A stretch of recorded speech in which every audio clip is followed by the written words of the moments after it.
자, 자 그럼 함수 이제 펑션이랑 아규멘트에 대해서 이제 설명을 하겠습니다. 일단 C++에서는 모듈이 함수라고 생각하면 돼요. 두 개가 이제 같아요.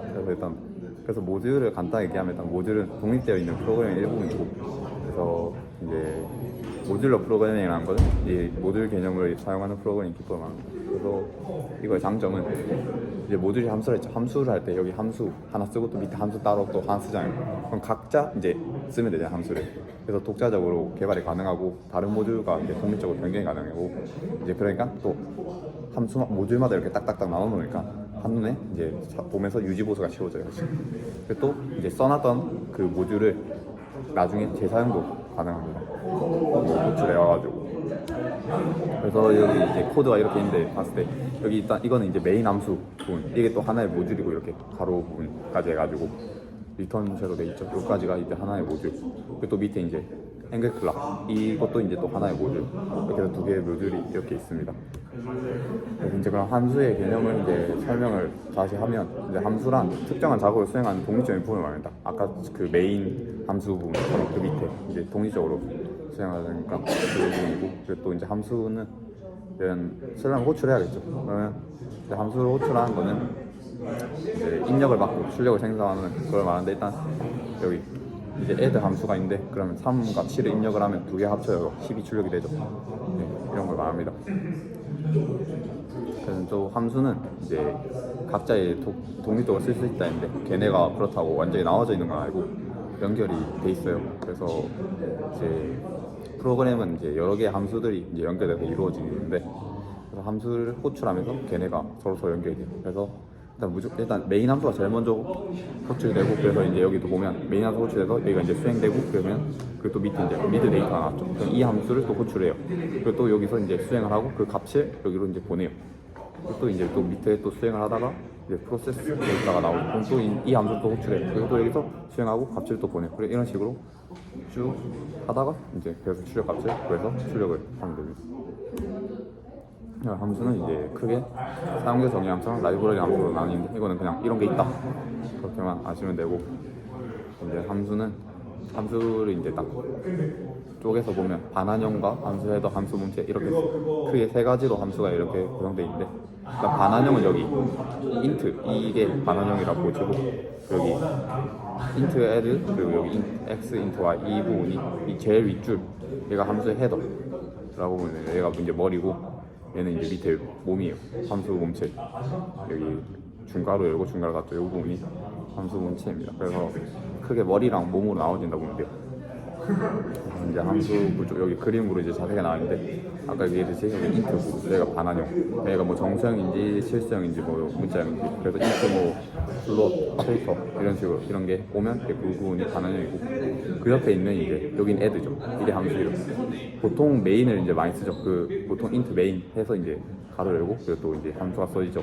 그래서 그런 것들이 함수 이름이고, 얘는 이제 뭐 메인이 올 수도 있고, 또 뭐 계산기 같은 거 설치할 때는 뭐 캘큘레이터 같은 게 또 오겠죠.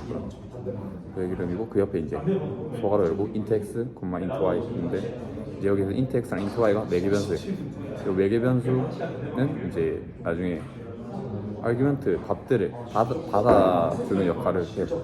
그래서 얘네를 다 합쳐서 이제 함수 헤더라 부르고, 여기 이제 중괄호 여기가 함수 시작을 내고, 또 중괄호 닫는 부분이 함수의 종류가 있고, 그 안에 이 빨간색 네모로 돼 있죠. 이 부분이 함수의 몸체라 돼 있는데, 실제로는 요 중괄호까지 포함을 해가지고 함수의 몸체라고 생각하시면 돼요. 이제 함수의 호출을 설명하면, 함수를 사용하기 위하여 함수의 이름을 적어주는 것을 함수의 호출이라는데, 그래서 뭐 여기서 보면 메인을 이렇게 썼을 때 제가 이제 메인 함수를 호출한다, 그런 의미라 생각하면 됩니다. 그리고 함수 안의 문장들이 순차적으로 이제 실행이 되고, 여기 이제 메인 함수를 호출하면 이제 얘가 요 가로 안의 부분들이 순차적으로 호출이 되다가, 또 이제 다른 함수 또 안에 또 이제 다른 게 있죠.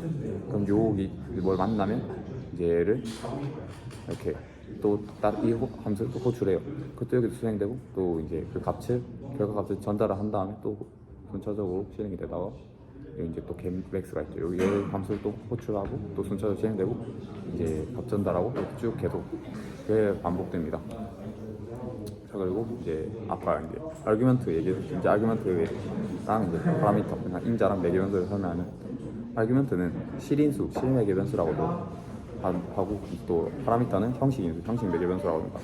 그래서 얘네를 보면 여기 이제 i는 getmax 그리고 가로 열고 2,3 이쪽 얘네가 아규먼트고 2랑 3 얘네가 아규먼트고 이제 int getmax 이제 가로 열고 int x int y 했을 때 요 x, y가 이제 매개 변수라고 보면 돼요.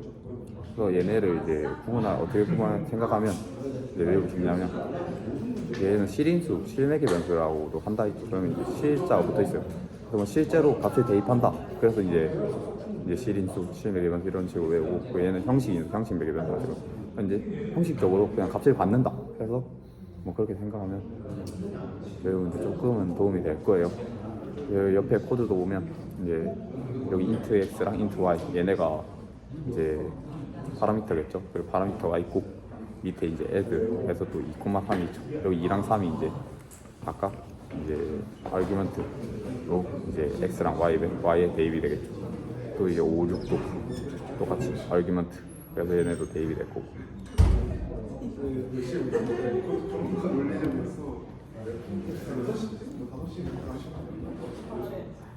그래서 이제 반환값 함수로 호출했으면 반환도 돼야겠죠. 반환값이 이제 호출된 함수와 호출한 곳으로 작업의 결과값을 전달하는 것을 말합니다. 그래서 인수는 여러 개 가능하다, 반환값이 하나만 가능하다 이렇게 적혀 있는데 이제 입력은 여러 개 해야 되는데 출력값은 무조건 하나여야 돼요. 그 말이에요. 뭐 예를 들어서 주제가 뭐 발표 주제를 정한다 했을 때 이거는 여러 개 나올 수 있죠. 근데 결국 이제 발표할 주제는 하나죠. 그것처럼 이제 출력이 주제라 보고 입력이 의견이라고 보면 이제 의견이 여러 개 들어가면서 걔네를 이제 조합을 해가지고 하나의 주제를 낸다. 그런 식으로 생각하시면 됩니다. 그래서 이제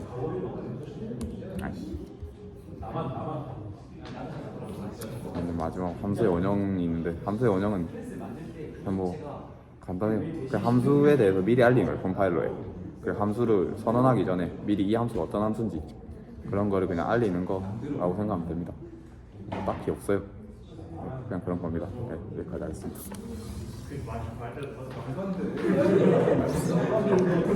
저 할게요. 일단 디폴트 매개변수부터 할 건데 얘는 이제 문자를 전달하지 않아도 되는 디폴트 값을 대신 넣어주는 건데 예시를 보면은 이렇게 비워서 이렇게 비워내도 그냥 1.0을 출력하는 그런 역할을 하고 근데 이거는 이제 주의할 점이 디폴트 매개변수는 앞에서부터 하는 게 아니라 뒤에서부터 앞쪽으로만 정의할 수 있어요. 그러니까 계속 얘네가 뒤에서부터 이렇게 쭉쭉 하는 건 괜찮은데 가운데만 있다던가 아니면 가운데를 빼고 세 번째랑 첫 번째만 한다던가 이런 경우에는 컴파일러 오류가 날 수 있습니다. 이런 예제들을 보면은 첫 번째는 이렇게 얘를 입력해서 1200이라는 값이 나오고 200에서 2400이라는 값이 나오는데 얘가 지금 안 나왔을 때 디폴트 매개변수를 사용해서 지금 원래 있던 300이랑 12를 대입해서 3600이라는 값이 나오는 겁니다. 그다음에 중복 함수에 대해서 얘기하자면 중복 함수는 이제 함수명 그대로 같은 이름을 가지는 함수를 여러 개 정의하는 것인데요. 얘의 예제들은 뭐 이런 게 있다 정도로 보고 넘어가시면 되고 얘의 장점은 아까 말씀드렸다시피 함수 이름이 재사용이 가능하다는 게 이 함수의 장점입니다. 만약에 함수를 사용하지 않는다면 스퀘어이라는 함수에 대해서 인트는 인트랑 더블은 더블이랑 쇼트는 쇼트라고 이렇게 더 추가적인 이름을 해줘야 되는데 중복 함수를 사용하면 그냥 스퀘어이라는 함수명에다가 여러 개를 넣을 수 있습니다. 얘의 주의할 점은 이렇게 여러 번 중복이 가능한데 반항형이 다르거나 반항형이 다르면은 이제 중복이 안 된다는 이런 점을 알아두셔야 됩니다. 그 다음에 인라인 함수에 대해서 말씀드릴 건데요. 인라인 함수는 함수 호칭을 안 하고 코드를 복사해서 넣는 것입니다. 이런 예를 보면은 인라인인 경우는 이제 밖에서 하는 게 아니라 함수 문체를 호출한 곳에 삽입을 하는 건데 이거 예시를 보면은 이런 지금 인라인 함수가 있잖아요. 이 인라인 함수를 이 몸체 안에서 대입을 할 때는 그냥 스퀘어이라는 인라인 함수명을 가져와서 그냥 스퀘어 2.0을 하면은 2.0 그 인라인 함수가 지금 제곱하는 함수를 만들어 놨기 때문에 2.0을 대입했을 땐 4가 나오고 3.0을 대입했을 때는 9가 나옵니다. 그다음에 라이브러리 함수는 사용자 정의 함수 말고 하나의 또 다른 라이브러리 함수라는 게 따로 있는데요. 여기서는 이제 컴파일러에서 적용하는 함수인데 표준 입출력, 수학 연산, 문자열 처리 이런 흔히 아는 것들이 라이브러리 함수에 포함되어 있고 수학 라이브러리 함수의 예시들이 이렇게 있다는 거 정도 알고 넘어가시면 됩니다. 그다음에 난수 선정 라이브러리 함수가 있는데 이거는 그냥 랜덤 함수고요. 난수를 생성하는 함수 말 그대로 그냥 랜덤으로 수를 이렇게 생성해서 출력하는 것입니다. 그리고 더 알고 싶으면 이 사이트 들어가서 보시면 돼요.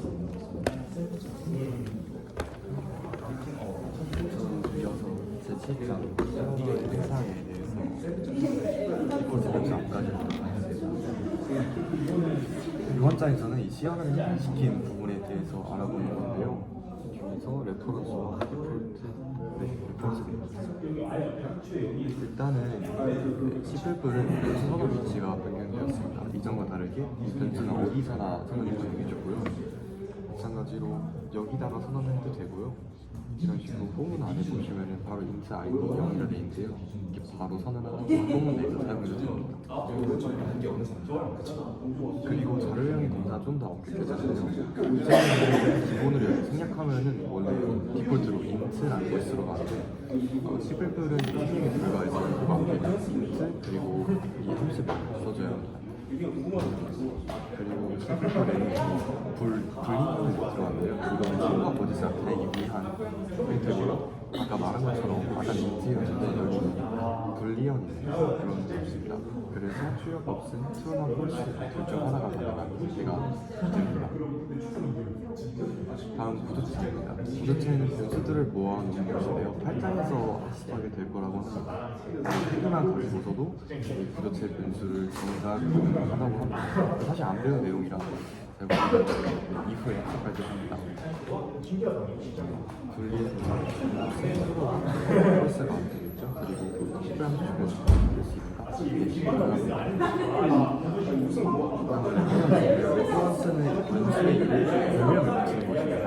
이런 식으로 int, and, ref, 세미콜 이렇게 보게 되면요. 이것은 이 레퍼런스 ref는 이 변수 y의 별명이다 라고 생각할 수 있습니다. 이런 식으로 아까 코드 그대로 여기 내부에서 이 바라는 변수의 별명을 래프라고 정의해 주면요. 이 래프를 앞으로 이런 식으로 사용할 수 있게 되고요.